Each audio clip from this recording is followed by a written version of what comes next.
Prepare yourself for a fascinating journey, full of mysteries, challenges, and promises, where creation of the world, the fall of man, humanity's struggles, and the hope of redemption come to life. So, take a deep breath, open your mind and heart and subscribe to the channel, and turn on notifications so you don't miss any revelations from this life-changing series. Have you ever stopped to think why the stories of Genesis still capture our imagination even after millennia? Perhaps because right there, at the very beginning, the Bible not only tells us how it all began, but also reveals the human dramas that continue to live within us to this day.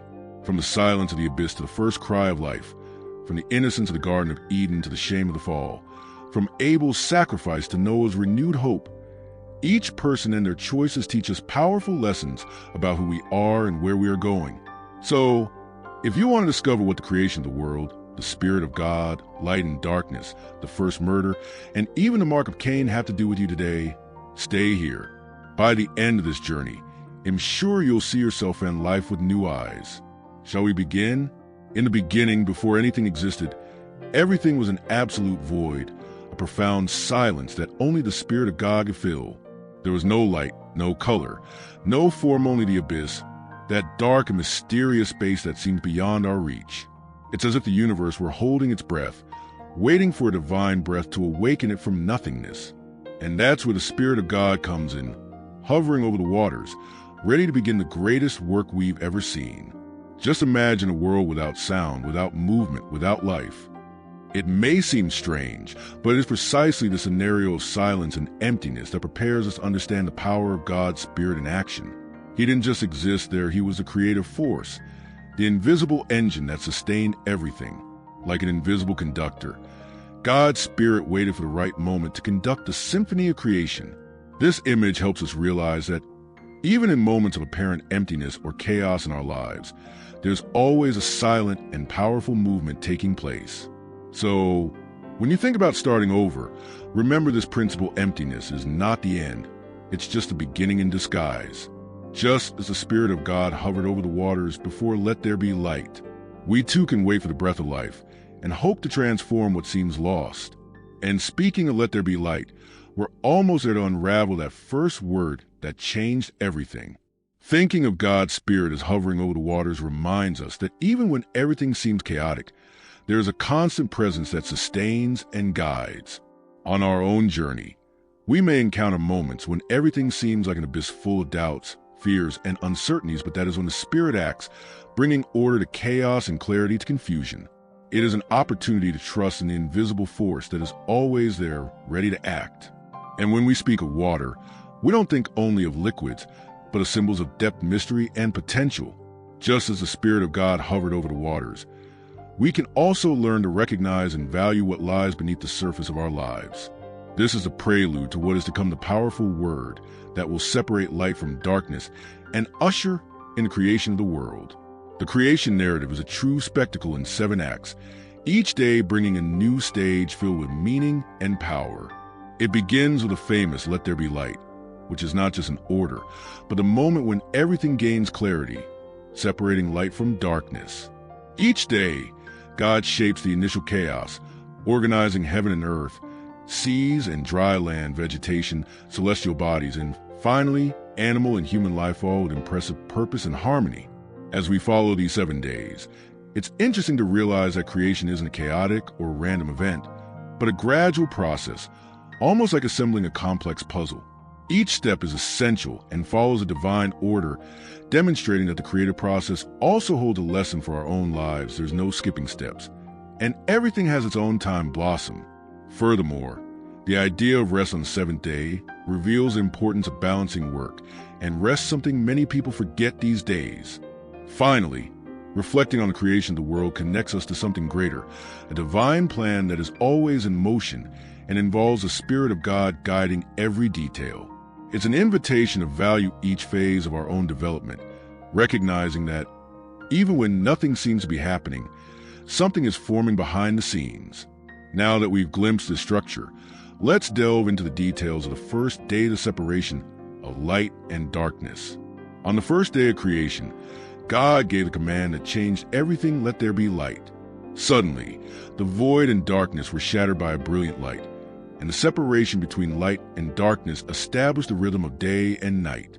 This distinction was not just physical, but symbolic of powerful metaphor for what happens in our lives, the contrast between clarity and confusion, hope and fear, good and evil.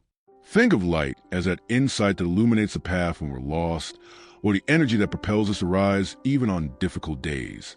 The separation between day and night also shows that there is no light without shadow, nor rest without work, a balance we must learn to respect. Even in the darkest hours, the promise of a new day is always there, renewing the chance to begin again. This principle can be applied to everyday life when facing moments of uncertainty. Remember that light can come from within, from faith and the Spirit of God, who never abandons us. It's like turning on an internal switch that connects us to the creative energy of the universe, giving us the strength to face any challenge. And now that the light has been created, let's discover how the firmament, the heavens, took shape on the second day. On the second day of creation, God decided the waters needed to be separated, creating a space he called a firmament, the sky we see above us. Imagine as a vast blue screen, dividing the waters of the seas from the waters suspended in the air, like a frame for the life yet to come. This detail shows how everything was carefully planned, unhurriedly, respecting the natural order of the universe. This separation may seem simple, but it's fundamental to the planet's balance. Just as in our lives, we need to learn to separate what's good from what's harmful, creating healthy boundaries so everything works. The firmament is a reminder that sometimes it's necessary to organize chaos to make growth possible. Furthermore, when thinking about the heavens, we can reflect on the spiritual dimension, this connection between the visible and the invisible, which invites us to look beyond what we see. And if you've ever felt like your life was a mess, know that this moment of creation shows that it's possible to create internal firmaments, safe spaces where peace and order can reign. So, curious to know what happened on the third day? Let's discover together how dry land, the seas, and vegetation took shape. On the third day, God began to shape the landscape. We know he made dry land emerge from the waters, separating the seas from the dry land. Imagine the surprise of seeing the planet take shape, like an artist outlining his painting. And it didn't stop there. God caused vegetation, plants, trees, and all the variety of green life that sustains the world to sprout. It is the moment when the earth gains color and lives, a true explosion of nature. This stage of the creation of the world teaches us the importance of structuring our lives on solid foundations, just as solid ground stands out from turbulent waters. And vegetation? It symbolizes growth, renewal, and our ability to flourish even in challenging environments. How about starting to care for the land of your life, planting good habits that can flourish in the future?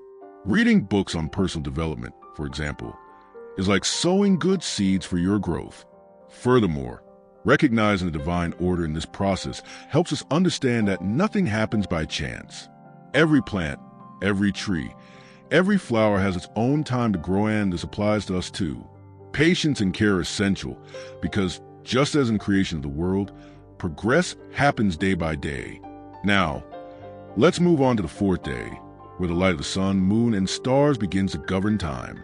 On the fourth day of creation, God placed the sun, moon, and stars in the sky, not just as luminaries, but to govern time and mark the days, seasons, and years. Think of it as a celestial clock, keeping everything in perfect rhythm, ensuring order in the cycle of life. This shows us that even time, which often seems like our enemy, is under divine control and has a purpose for everything. This idea can transform our view of time and patience. Instead of racing against the clock, we can learn to respect the right moments, the seasons of life, and understand that everything has its time to happen. A practical example: if you're waiting for a change, growth, or achievement, remember that even the sun and the moon follow a cycle, and you too need this rhythm to flourish. Furthermore, contemplating the sun, moon, and stars connects us with the grandeur of the universe and invites us to look beyond the everyday to what is eternal. It's an invitation to take a deep breath, slow down, and realize that we are all part of a greater plan. And now that we have lights in the sky, let's see what God created to populate the waters and the heavens on the fifth day. On the fifth day of creation, life began to manifest itself in movement. God filled the seas with marine animals and the sky with birds. Imagine the scene: colorful fish swimming in the depths and birds soaring through the air with their wings, an explosion of diversity and beauty.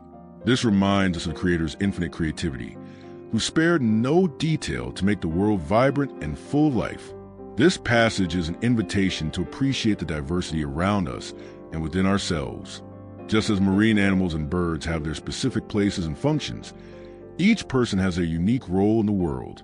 Why not take the opportunity to observe the nature around you, notice these details, and be inspired to find your own flight or swim in life?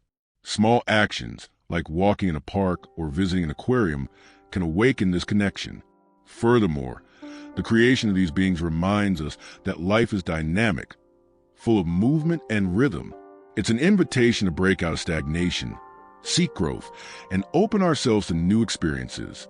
Now, let's move forward to the sixth day, when God created land animals and man and woman, in his image and likeness. On the sixth day, God completed the work by creating the land animals and, most importantly, man and woman made in his image and likeness. Imagine seeing all the diversity of fauna coming to life. And finally, human beings, endowed with intelligence, consciousness, and a divine purpose.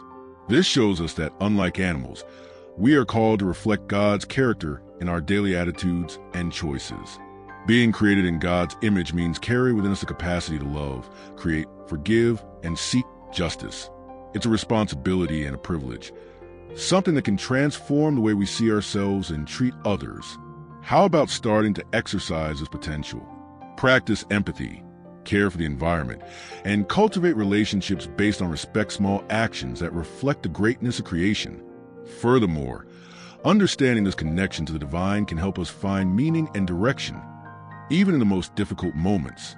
Knowing that we are made for a greater mission gives us the strength to overcome challenges and seek personal and spiritual growth. And to conclude creation, God rested on the seventh day, which we will explore next. On the seventh day, God didn't create something new, but rested from all his work, sanctifying this day as a time of pause and celebration. This divine rest isn't a sign of tiredness, but fulfillment and satisfaction, a powerful lesson for us today, who live in a rush and rarely stop to breathe. Learning to rest is essential to renewing strength, organizing our thoughts, and reconnecting with God's Spirit. Keeping the seventh day holy is also an invitation to create spaces for silence and reflection in your routine. How about setting aside a moment each week to slow down, meditate, or simply spend time with your family? Small breaks make a huge difference in your physical, emotional, and spiritual well-being. It's in this balance between action and rest that life becomes more harmonious and productive. Furthermore, recognizing the importance of rest helps us appreciate the complete cycle of creation, where work and rest are inseparable. It's a reminder to respect our own limits and care for our overall health, physical, mental, and spiritual. Now that the seventh day has been sanctified, let's move on to the Garden of Eden, where the story of man and woman gains a new chapter. The Garden of Eden was created as an earthly paradise, a place where man and woman could live in perfect harmony with nature and God. Imagine a space filled with beauty, fruit, rivers, and all manner of vegetation, where life seemed like a dream come true. This setting is not just a landscape, but a symbol of the ideal communion between the divine, the human, and the environment, something that, to this day, inspires our search for balance and peace. To enter the Garden of Eden is to imagine an environment where the Spirit of God is present in every detail, guiding and protecting. It is there that humanity receives a mission to care for the earth, cultivating vegetation, and preserving life around it. This call to responsibility reminds us that our relationship with creation must be one of respect and care, reflecting the original purpose of the creation of the world. Furthermore, the Garden of Eden invites us to reflect on how to build our own gardens in life spaces where we feel safe, loved, and connected to what is sacred. This could be family, faith, friendship, or even a moment of silence with God. These gardens are fundamental to our emotional and spiritual health. The next stage of the story tells of the man and woman living in this paradise. Let's go. In the Garden of Eden, man and woman lived in complete communion, sharing the perfect space God had prepared for them. Created in the image and likeness of God, they had an intimate relationship with each other and with their Creator, living without fear, guilt, or shame. It is a portrait of what humanity could be, a pure reflection of God's Spirit in harmony with creation and with itself. This coexistence in paradise is an invitation to reflect on the quality of our relationships today. How often do hustle and bustle and problems distance us from peace and understanding? Learning from the Eden model means seeking to live in respect, love, and partnership, both within the family and social spheres.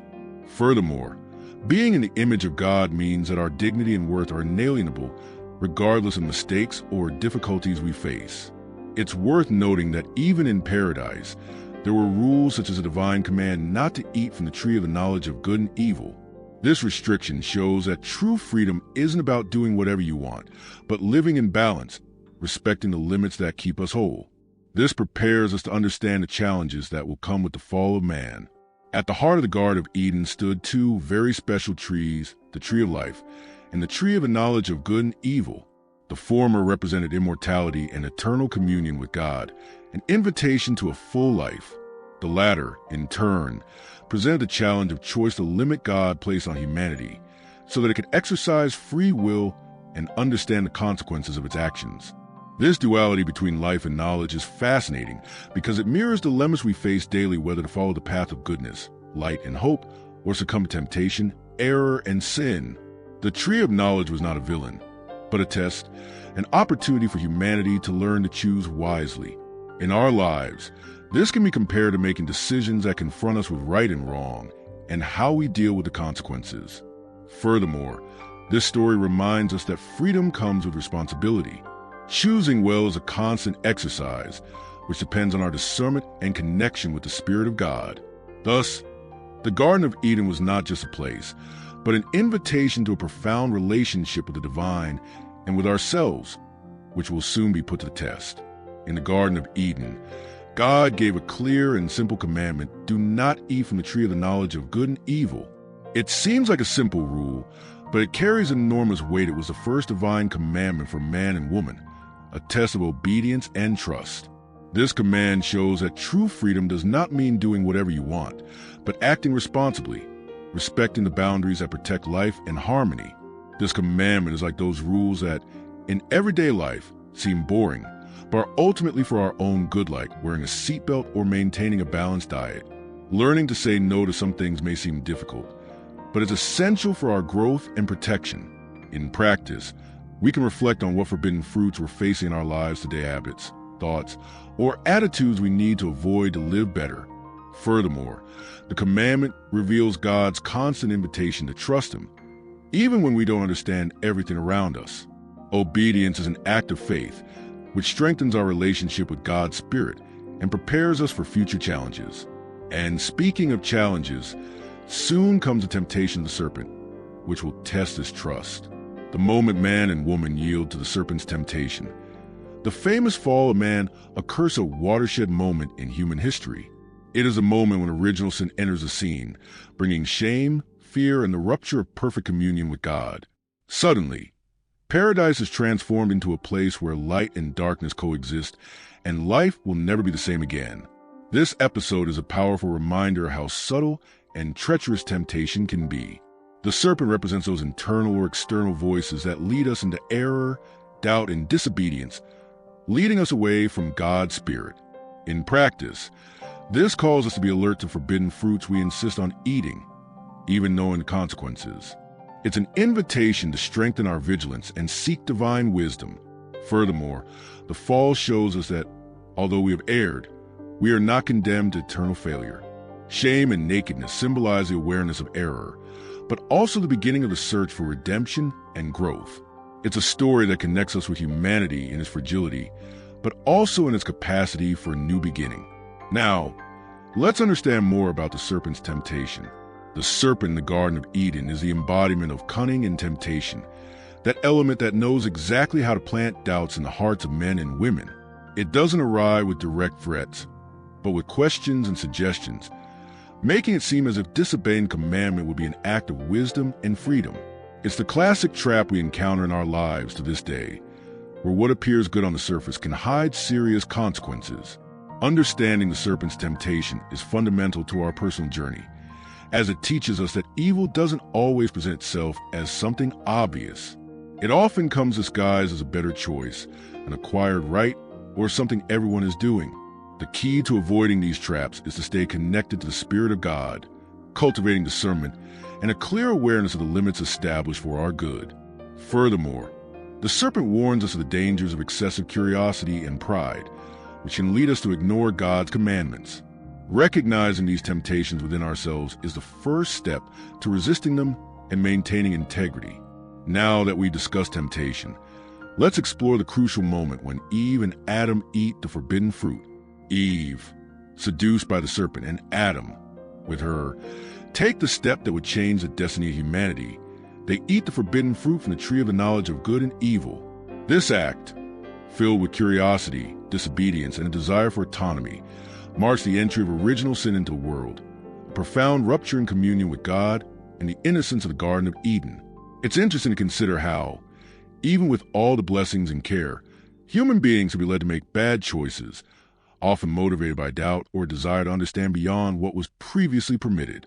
This experience is very similar to the temptations we face today, giving in to what seems attractive, even knowing it can have negative consequences. Recognizing this is a first step to avoiding repeating the same mistakes. Furthermore, this moment reveals that free will has its price. The ability to choose between good and evil implies assuming the consequences of one's decisions. Even in the fall, there is a seed of learning and growth. It is an invitation to take responsibility for our choices and seek restoration of our relationship with the Spirit of God. Now, let's understand the immediate consequences of this act: shame, nakedness, and estrangement. Immediately after eating the forbidden fruit, Adam and Eve realized their nakedness and felt shame, something completely new to them. This feeling symbolizes the awareness of sin and the loss of innocence, the first sign of profound impact the fall had on their lives and their relationship with the Spirit of God. Nakedness ceased to be natural and became a source of shame, revealing how sin alters our self-perception. This transformation invites us to reflect on how guilt and fear can distance us from communion with God and the people around us. We often feel ashamed of our mistakes and prefer to hide who we truly are, hindering the path to forgiveness and healing. Recognizing this dynamic can be the first step toward breaking cycles of isolation and rebuilding relationships based on truth and love. Furthermore, the separation from God symbolizes the spiritual rupture caused by original sin, with the consequences not only for Adam and Eve, but for all humanity. However, even in this difficult moment, God does not abandon his children, preparing a path to judgment and hope, which we will see below. After the fall came divine judgment, which had profound consequences for all creation. The serpent was cursed to crawl and cause conflict. The woman would face pain in childbirth and a relationship marked by tension, and man would have to labor hard to extract his sustenance from the dry land. These curses are not just punishments, but natural consequences of original sin, which forever alter the relationship between man, woman, the earth, and the Spirit of God. This moment shows us that our choices impact not only ourselves, but everything around us: family, society, and the environment. Human labor, for example, reminds us of the need for perseverance, effort, and humility in the face of life's challenges. It's a call to recognize that life can be difficult, but also that there is value and purpose in daily effort. Furthermore, judgment reveals divine justice that never fails, but also the mercy that paves the way for hope. Despite the curses, God promises a future of restoration, indicating that even in judgment, there is room for a new beginning and redemption. Now, let's explore the expulsion from Eden and the promise that came with it. After the judgment, God expelled Adam and Eve from the Garden of Eden, placing cherubim and a flaming sword to guard the way to the tree of life. This expulsion symbolized a separation between humanity and the original paradise, a painful but necessary separation to prevent sin from perpetuating itself eternally. However, even in this moment of loss, God makes a surprising promised descendant who would crush the serpent's head, bringing hope and restoration. This episode is a lesson about justice and mercy walking hand in hand. The expulsion shows the real consequences of sin, but the promise indicates that God does not abandon his creation and already plans a path of redemption. In practical life, this inspires us to understand that even when we make mistakes, there is always a chance to start over, as long as we repent and seek reconciliation. Furthermore, The image of the cherubim and the flaming sword makes us reflect on divine protection and the seriousness with which God treats the sanctity of life and the Spirit of God. It is an invitation to care for what is sacred within ourselves and around us. Now, let's follow the story of Adam and Eve's children. After being expelled from Eden, Adam and Eve had children, including Cain and Abel, whose stories reflect the consequences of original sin and the challenges of human coexistence. Cain, a farmer, and Abel, a shepherd, offered sacrifices to God, but only Abel's was accepted, triggering feelings of envy and anger. This dynamic shows us how the Spirit of God is still present in the choice between right and wrong, even amid human imperfection. The story of these brothers reflects the family and social conflicts we face today: jealousy, competition, and the difficulty accepting others' success. In our daily lives, learning to manage these feelings is essential to building healthy and fair relationships aligned with divine principles. Practicing forgiveness and humility are attitudes that help overcome these challenges. Furthermore, the accepted and rejected sacrifice teaches us that God values a heart and intention, not just the outward gesture. This invites us to reflect on how we approach faith and spiritual practices, always seeking sincerity and true surrender. Now, let's follow the unfolding of the story with the first homicide.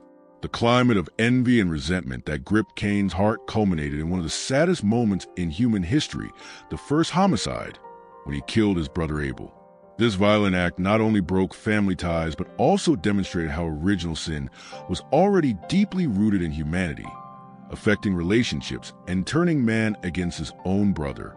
This episode is a warning about the destructive power of hatred and envy, which can transform natural human feelings into irreparable tragedies.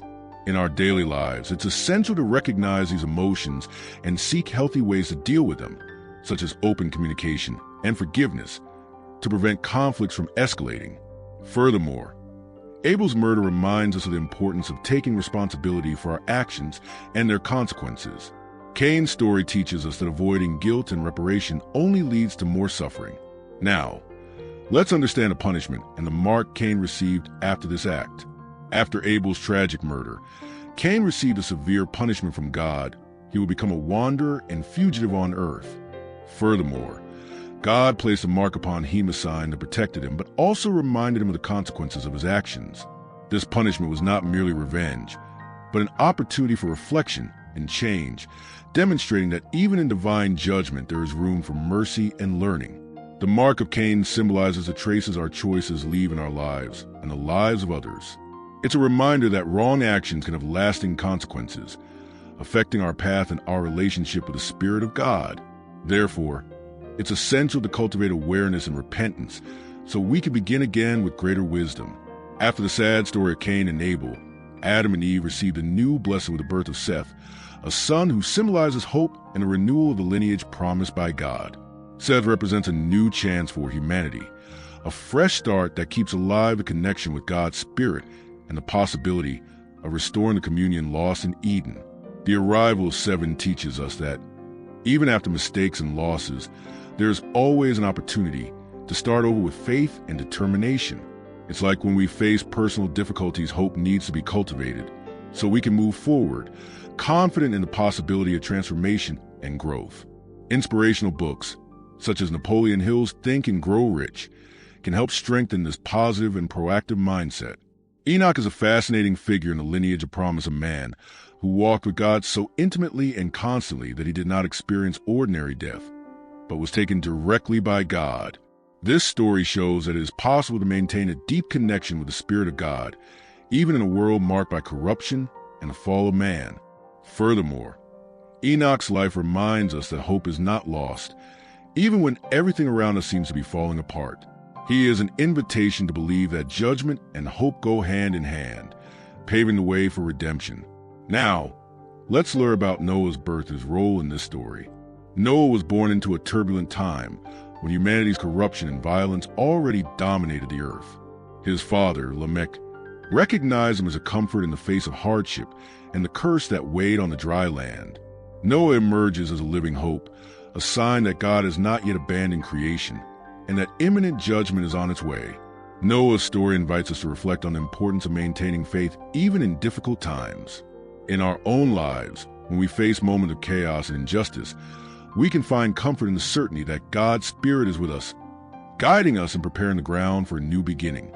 Seeking this connection through prayer and meditation strengthens our resilience. Furthermore, Noah symbolizes obedience and trust in the divine plan, even when circumstances seem unfavorable. It's an invitation for us, in the face of challenges, to choose to walk with God, maintaining hope and action aligned with higher purposes. Now we'll explore humanity's growing corruption, which culminated in a turning point in history. As time passed, humanity's corruption intensified, with violence and injustice taking over the earth. History paints a troubling picture, where human coexistence becomes marked by selfishness, brutality, and alienation from God's Spirit. This scenario prepares the ground for an inevitable judgment, but also opens a door to hope for renewal. This reality is a warning for today. When we so often encounter injustice and abuse all around us, how can we act to avoid becoming complicit in this corruption? The answer lies in cultivating values such as justice, love, and compassion, always acting with responsibility and empathy. It's a daily task that begins with the small actions of our daily lives. Furthermore, humanity's growing corruption reminds us of the urgent need for a collective spiritual awakening. God's Spirit invites us to reflect on our role and impact on the world, so that we can contribute to a different story of judgment and hope that is yet to be written.